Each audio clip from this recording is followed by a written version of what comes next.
এই যে দেখ দুইটা দাঁত নাই,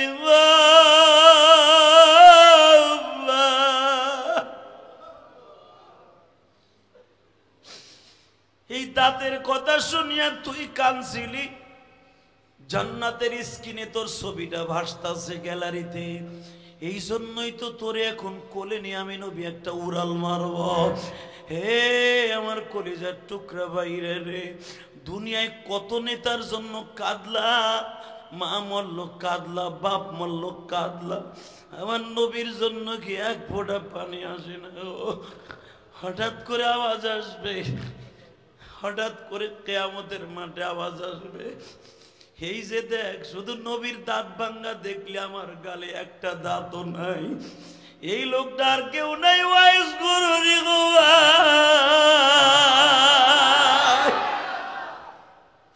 ওয়াইস কুরনি লাভ দিয়া দাঁড়ায় বলবে, ও উম্মতেরা, নবীর ইশকের আগুন দিয়া জ্বালাইয়া সহ্য করতে না পাই না, পাথর দিয়া গুতাইয়া গুতাইয়া দাঁত ভাঙ্গা ফেলছি। ওয়াইস করুণীকে তোমরা শোনো রে যুবক ভাই, ওয়াইস করুণীর মায়ের বয়স ছিল 95 বছর।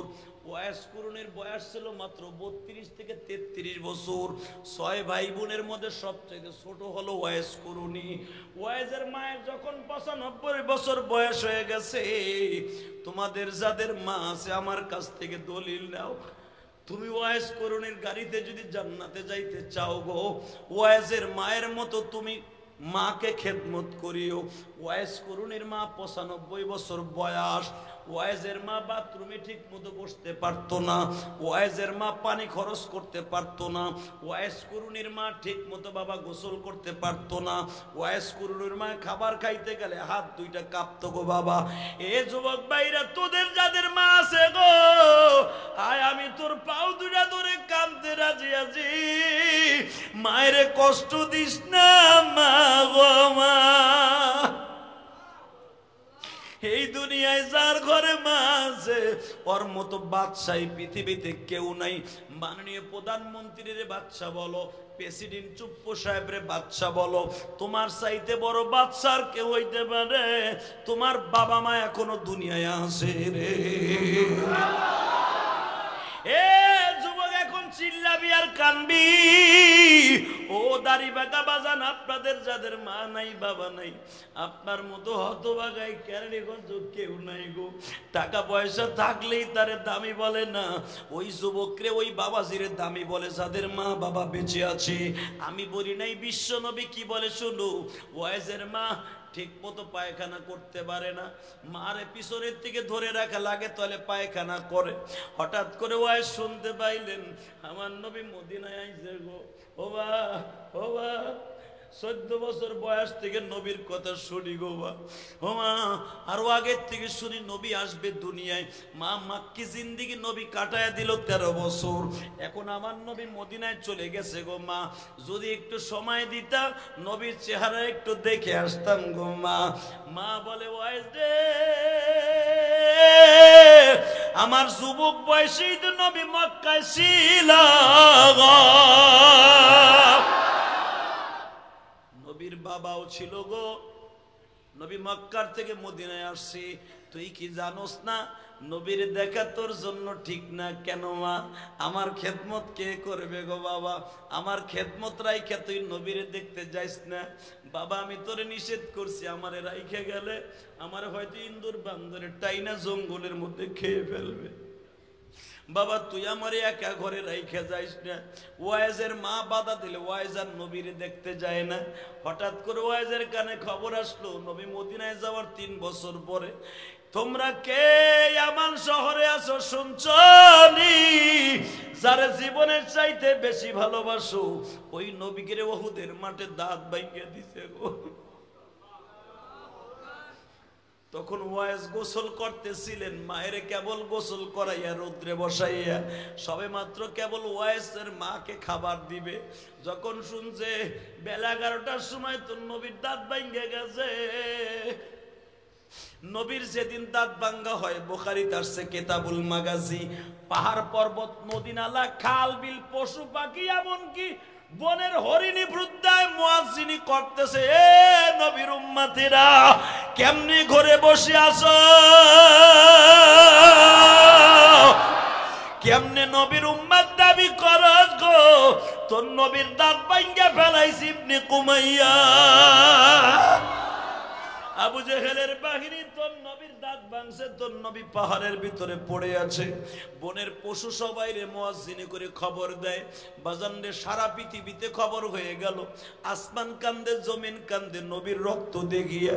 ওয়াইজ যখন বনের মধ্যে দিয়ে আওয়াজ পাইল নবীর দাঁত ভাঙ্গা গেছে, ওয়াইজ মায়ের সামনে যে বলে, মা আর কোনদিন নবীর সামনে যাইতে তোর কাছে অনুমতি নিব না।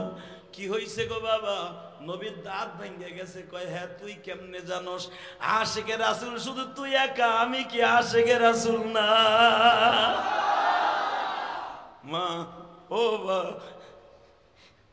নবীর দাঁত ভেঙে গেছে গো। ওয়াইজের বাবা বলে, তুই নবীরে বেশি ভালোবাসিস না আমারে বেশি ভালোবাস? মা, আল্লাহ কোরআনে বলছে মায়েরে বেশি ভালোবাসতে। নবীর হাদিসে বলছে, লা ইউমিনু আহাদুকুম হাত্তা আকুনা হাব্বা ইলাইহি মিন ওয়ালিদিহি ওয়া ওয়ালাদিহি ওয়ান নাসি আজমাইন। আল্লাহ কোরআনে বলছে, ওয়া কাযা রাব্বুকা আল্লা তা'বুদু ইল্লা ইয়্যাহু ওয়া বিল ওয়ালিদাইনি ইহসানা। আল্লাহ কোরআনে বলছে মা বাপরে ভালোবাসতে, খেদমত করতে। আর আল্লাহ রাসূল হাদিসে বলছে, তোমরা লা ইউমিনু আহাদুকুম হাত্তা আকুনা হাব্বা ইলাই, তুমি মুমিন না মুসলমান না যত সময় পর্যন্ত নবীরে জানের চাইতে বেশি ভালো না বাসবা, মা বাবার চাইতে ভালো না বাসবা। হাদিসে নবীরে ভালোবাসতে হবে, কোরআনের দিকে তাকাইলে মা বাপরে ভালোবাসতে হবে। মারে আমি কোন দিকে যাব? আমি দুইজনকেই ভালোবাসি গো মা। এবার বলে, ওয়াইজ রে এই যে পাথরটা লগো। মা পাথর দিয়া কি করব? আমি মা অর্ডার দিলাম, আমার নবীর কোন দাঁতটা ভাঙছে আমি জানি না, তুই আমার সামনে দাঁত গুলা বাইরে বাইরে পিটাই পিটাই ভাঙবি, তোর দাঁত গুলা আমার হাতে দিবি, আমি কাপড়ের আসলে বাইরে রাখবো। আমার মৃত্যু যদি তোর আগে হয়ে যায়, তোর দাঁত গুলা আবার কাপড়ের মধ্যে ভরে দিবি। কিয়ামতের মার যেদিন শুরু হইব, কেউ দাঁড়াক বা না দাঁড়াক, আমি মা দাঁড়াবো। নবী আপনারে ভালোবাসিয়া শুধু চোখের পানি দেই নাই, গালের কাঁচা দাঁত দিয়ে দিছি।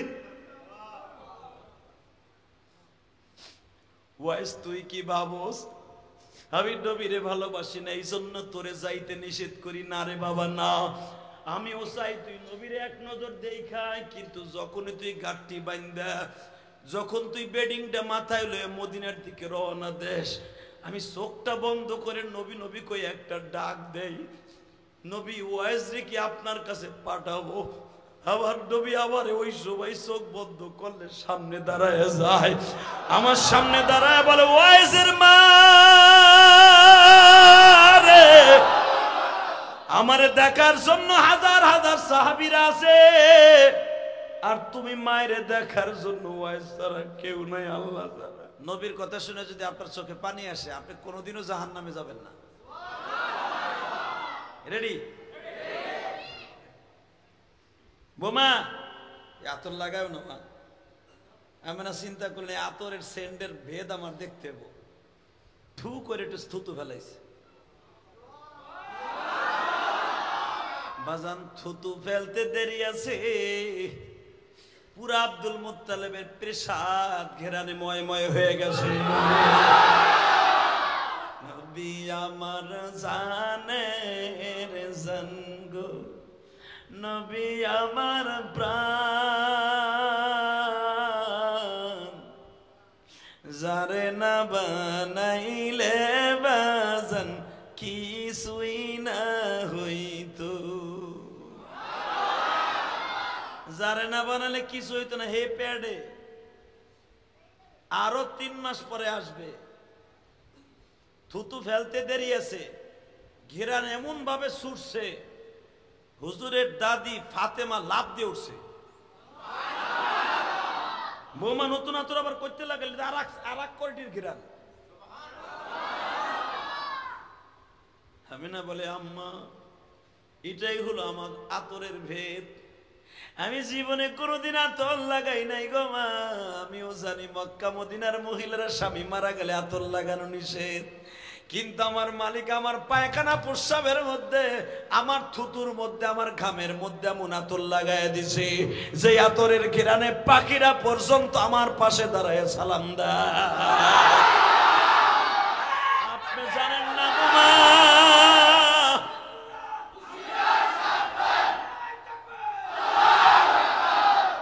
আপনি জানেন না গো মা, এই মুহাম্মদ আমার পেটে আসার পরে আমি যদি বাথরুমে যাই, আমার বাথরুম থেকে মিসকম্বরে ঘেরান আসে। আমি যদি প্রস্রাব করায় যাই গো মা, আবার প্রস্রাবের থেকে মিসকম্বরে ঘেরান আসে। কারণ কি জানেন, কোরআনে আল্লাহ তো বলেই দিলেন, মামা আরসালনাকা ইল্লা রাহমাতাল লিল আলামিন। পৃথিবীতে কোন নবীর কালেমার মধ্যে রসুল নাই, অনলি ওয়ান একজন মাত্র নবীর কালেমার মধ্যে রসুল আছে। মিষ্টি সুরে কালেমাটা শুনতে চাই, লা ইলাহা ইল্লাল্লাহ।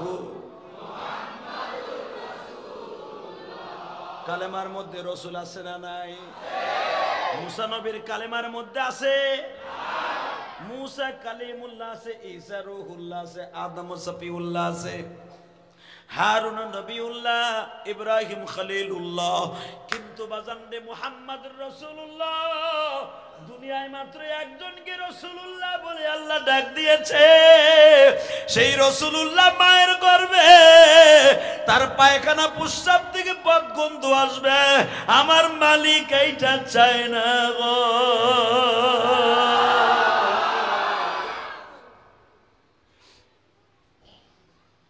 যদি আমার ওই নবীরে কেউ গালি দেয়, ওরে আস্থা রাখা যাবে না। যেই মানুষটা পেটে থাকলে বাজার শুধু এখানে শেষ না, থুতোর থেকে এমন ঘেরান আসতো, আমেনা কোন জায়গায় থুতু ফেললে মাসকে মাস ঘেরান আসতো। এখানে শেষ না গো বাবা, আমেনার শরীরের ঘেরান নেয়ার জন্য উপরের বাস পাখিগুলা, দোয়েল পাখিগুলা, কবুতর গুলা, টিয়া পাখিগুলা আমেনার সামনে দাঁড়ায় দাঁড়ায় মাথাটা বের করে দিয়ে কি জানো বলতো, মা গো মা, তোমার গর্ভে আছে মুহাম্মাদুর রাসূলুল্লাহ। আমেনা এদের আওয়াজ শুনিয়া পাগল হয়ে যাইতো। কবুতরে বলতো, মা তোমার গর্ভে মুহাম্মাদুর রাসূলুল্লাহ। বাজানরে টিয়া পাখিতে তার আওয়াজ দিয়ে বলতো মুহাম্মাদুর রাসূলুল্লাহ। যেই কুয়ার থেকে আমেনা বালতি ভরে ভরে পানি তুলতো, ওই কুয়ার পানির মধ্যে থেকে আওয়াজ আসতো মুহাম্মাদুর রাসূলুল্লাহ। কুয়ার পানি হুজুরের ফুপিরা বালতি ভরে তুলতে গেলে 100 ফুট নিচে চলে যাইতো, আর আমিনা যখন কুয়ার পাশে যাইতো, কুয়ার পানি 100 ফুট উপরের থেকে কুলে চলে আসতো। এই কুরিয়ার যুবক ভাইরা রে, যেই মানুষটার মা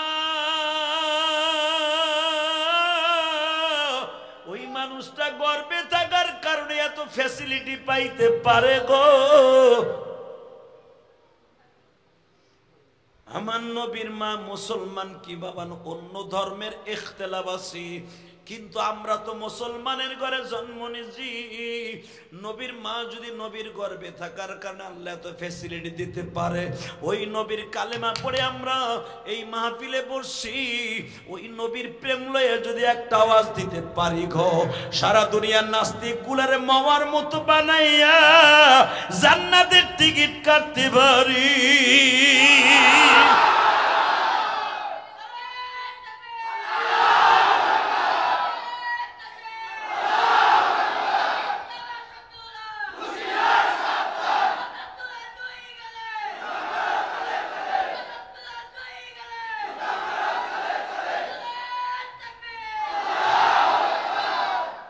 চোখের পানি দিয়ে আমার মাওলার এখন একটু বুঝাইয়া কইবা, ও মালিক আমার মতো গুনাহগার কেউ নাই গো। আমার নবী সারাটা জীবন কাঁদছে উম্মতি উম্মতি বলি। আব্বাস রাদিয়াল্লাহু তাআলা আনহু বলেন, বাতিজা আমি তোমার চাচা, জীবনে একদিন আমার নাম ধরে দোয়া করলা না, তোমার চাচির নাম ধরে দোয়া করলা না, যতবার হাত ধরে দোয়া করো রব্বি হাবলি উম্মতি বলে দোয়া করো। বাতিজা তুমি উম্মতির এত ভালোবাসো। নবী আমার বলে, চাচা গো আপনি একটু আমার গালের দিকে তাকায় দেখেন, কিয়ামতের মাঠে দুনিয়ার সব নবী দাঁত লইয়া উঠবে। কষ্ট হইতেছে তো? ওই লোকটা কই যায়? হ্যাঁ জায়গা খালি করছে, তুমি ভিতরে আহো। দাঁড়ায় থাকা যাবে না, বসো, বসেন। আল্লাহু আকবার জোরে বলেন তো। এখন লড়াচড়া করবেন না, শুধু চোখে পানি থাকবে। আব্বাস রাদিয়াল্লাহু তাআলা আনহু বলেন, বাতিজা জীবনে কোনোদিন আমার নামটা ধরে একবার দোয়া করলা না, আমি তোমার চাচা, খালি উম্মতি উম্মতি বলে কাঁদলাও। আমার নবী তখন বলতেছে, চাচা আমার গালের দিকে তাকায় দেখেন। আব্বাস রাদিয়াল্লাহু তাআলা গালটা আর একদিকে সরায় বলে, বাতিজা আমি কেমনে তোমার গালের দিকে তাকাবো গো? কারণ যেই যুদ্ধে তোমার দাঁত ভাঙ্গা হয়েছে ওই যুদ্ধের সময় আমি তোমার বিরোধী ছিলাম। বদরের যুদ্ধের সময় আমি তোমার বিরোধী ছিলাম। উহুদের যুদ্ধের পরে আব্বাস রাদিয়াল্লাহু তাআলা কালেমা পড়ে। কোনদিন নবীর গালের দিকে তাকাই আব্বাস রাদিয়াল্লাহু তাআলা কথা বলতেন না। কারণ কি জানেন? উহুদের প্রান্তরে নবীর কলিজার টুকরা চাচা হামজা শহীদ হয়। হামজার আব্বাস হলো পিঠাপিঠি ভাই। এই হামজা যখন শহীদ হয় আব্বাস রাদিয়াল্লাহু তাআলা কালেমা বললেন গো বাবা। আবার নবী আব্বাসের ঘাড়ের উপরে হাত দিয়া বলে, চাচাজি আমার চাচাকে কেমনে শহীদ করতে জানেননি? আব্বাস বলে, ভাতিজা আমি শুনছি আর শুনতে চাই না। ও চাচা আমার চাচা হামজার পুরুষ লিঙ্গটা কেটে নিয়ে গেছে, আমার চাচার চোখ দুইটা উঠাইয়া মক্কার বেঈমানরা লয়ে গেছে, আমার চাচার বুকটা চিরিয়া কলিজাগুলা চিরিয়া লয়ে গেছে, আমার চাচার হাতের পায়ের আঙ্গুলিগুলা কেটে নিয়ে গেছে। ও চাচা আমার চাচার চোখ দুইটা উঠাই লয়ে গেছে, আমি আমার চাচার ঠোঁট দুইটা পাই নাই যে একটা চুমা দিব, আমার চাচার ঠোঁট দাঁত সহ কোপ দিয়ে কাইটা লইয়া চলে গেছে। ও চাচা আজকে তুমি যদি আবার চাচা হামজার সেই শহীদের দৃশ্য দেখতা, চাচা তুমি সহ্য করতে পারতা না। আমি উহুদের পরের দিকে জীবনে কোনোদিন গোশত চাবায়া খাইতে পারি নাই গো চাচা। এই যে দেখো আমার দুইটা দাঁত ভাঙা।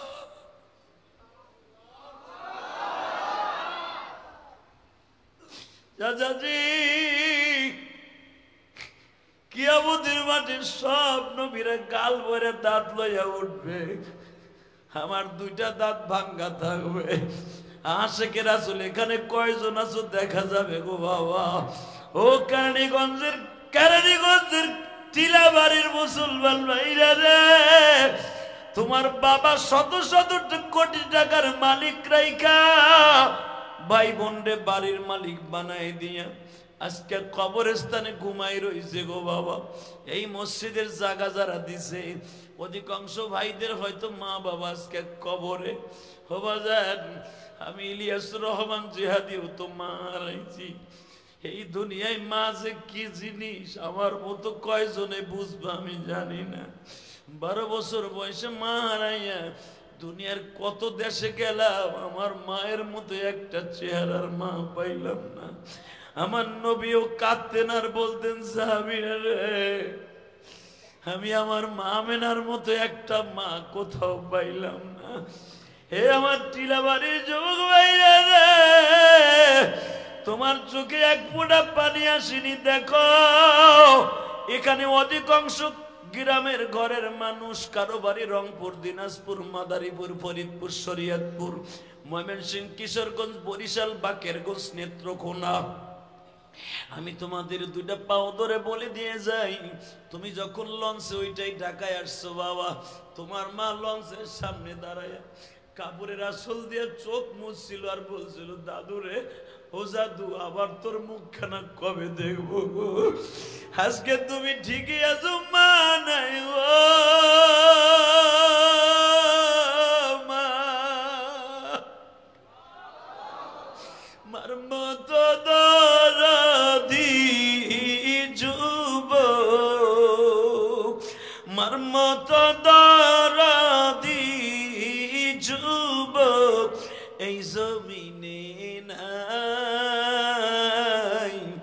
মা বলিয়া ডাক দিলে গো আল্লাহ খুশি হো।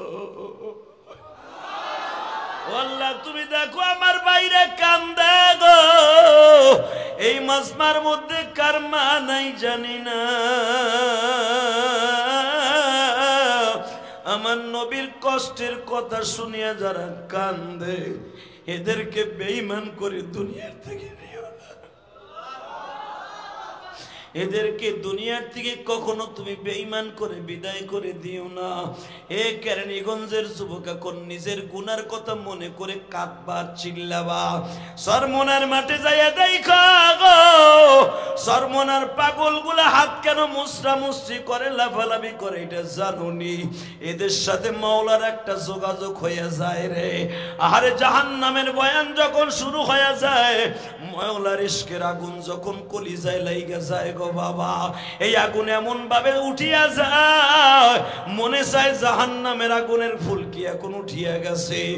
এ কেরানীগঞ্জের যুবক রে, আজকে 23শে সেপ্টেম্বর মাওলারে দেখাইয়া দাও। 23শে সেপ্টেম্বর আমার আল্লাহর দেখা, মানিক নবীর উম্মত হইছি।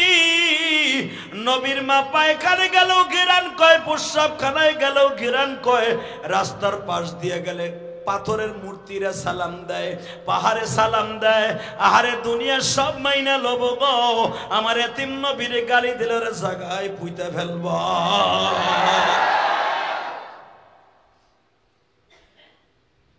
এবার আমি দেখবা আশিকে রাসূল কয়জন আছো, মৃত্যুর সময় কি আমার নবীর চেহারাটা দেখে মরার নিয়ত আছে না নাই?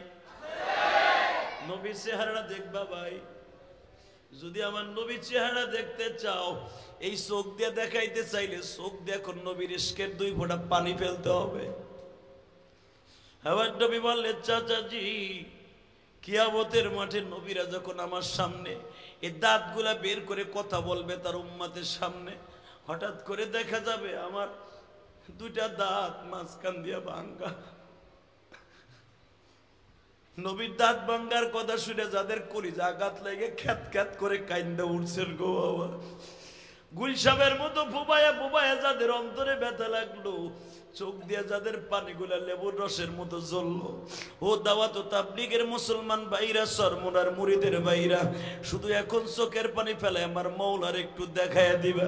যেই চোখ দিয়ে নবীর ইশকের আগুন দিয়ে জ্বালায় চোখ দিয়ে পড়বে, ওই মহিলা পুরুষ কোনোদিন নবীরে না দেখা মৃত্যুবরণ করবে না গো। যখন আব্বাসকে বললেন, চাচাজি, আমার দাঁত না দেখে আমার উম্মত গুলা চিল্লাবে আর কাঁদবে, একজন পাগল লাফ দিয়ে দাঁড়ায় বলবে, গো গাল ভরা সমস্ত মানুষের নবীদের গাল ভরা দাঁত, যারে না বানাইলে কোনো কিছু বানাইতো নয়, নবীর গালে দাঁত নাই গে গো। এই কথা বলতে দেরি আছে, 4-5 জন লাফ দিয়ে দাঁড়ায় বলবে, জানো না নবীর গালের উপরে যেই বেঈমান বদ আঘাত করেছিল, নবী আবার জীবনে দাঁত ভাঙার পরে গোশত চাবাইয়া খাইতে পারে না। যখন নবীর সামনে হাড্ডিওয়ালা গোশত দেয়া হইতো, আমার নবী গাল ধরে বইয়ে থাকত। আমার মা, তোমার মা আয়েশা জিজ্ঞাসা করতেন, নবী গোশতের তরকারি থেকে জাল হয়ে গেছে, নবী আবার বলতেন না রে আয়েশা, না রে আয়েশা না।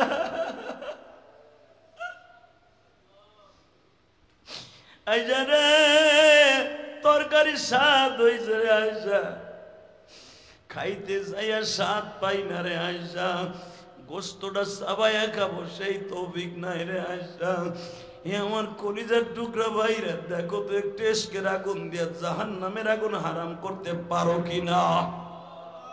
এখন হাতটা মুসরাবার চিল্লাবার কান্দা, ওই যে আল্লাহর এক পাগল চিল্লায় আর কান্দে, তোমার কান্নার আওয়াজ যদি মদিনায় চলে যায় গো, কোটি কোটি ফেরেশতারা এখন তোমার চোখের সামনে দাঁড়ায় আছে রানিং ক্যামেরা লইয়া।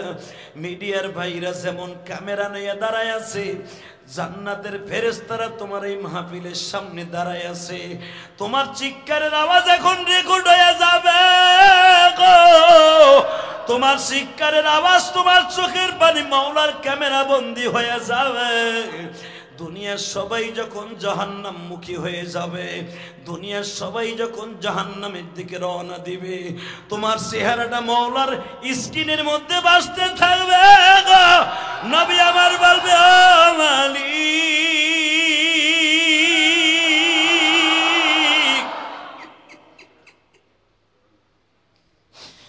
ওই যে জাহান্নামের স্ক্রিনে যাদের লয়ে যাও গো, টিলাবাড়ি মসজিদে বসিয়া রবিউল আউয়াল মাসে চিল্লায়া চিল্লায়া কাঁদছিল, ওর চেহারাটা জান্নাতের পর্দার মধ্যে দেখা যায়। আল্লাহ আমার ওই কলিজার টুকরা উম্মতের জাহান্নাম দিও না, ওরে একটু সুযোগ দাও না, আমি কোনো কিছু করতে পারি কিনা। একটা টান দিয়া বাবা জাহান্নামের ফেরেশতাদের থেকে ছুটাইয়া বুকের মধ্যে নবী একটা সুবা দিয়া বলবে, আর চিন্তা করিস না, আমি তোর কপালের মধ্যে চোখের মধ্যে আমার ইশকের আগুনের পানি দেখছি গো। যুবক এখন একটা চিল্লানি দিয়ে আমার মওলারে দেখায় দিবা। যখন বলবে আয় আয় আয়, আর চিন্তা করিস না, তখন তুমি আর আমি বলবো, নবী আপনার দাঁত কই গো।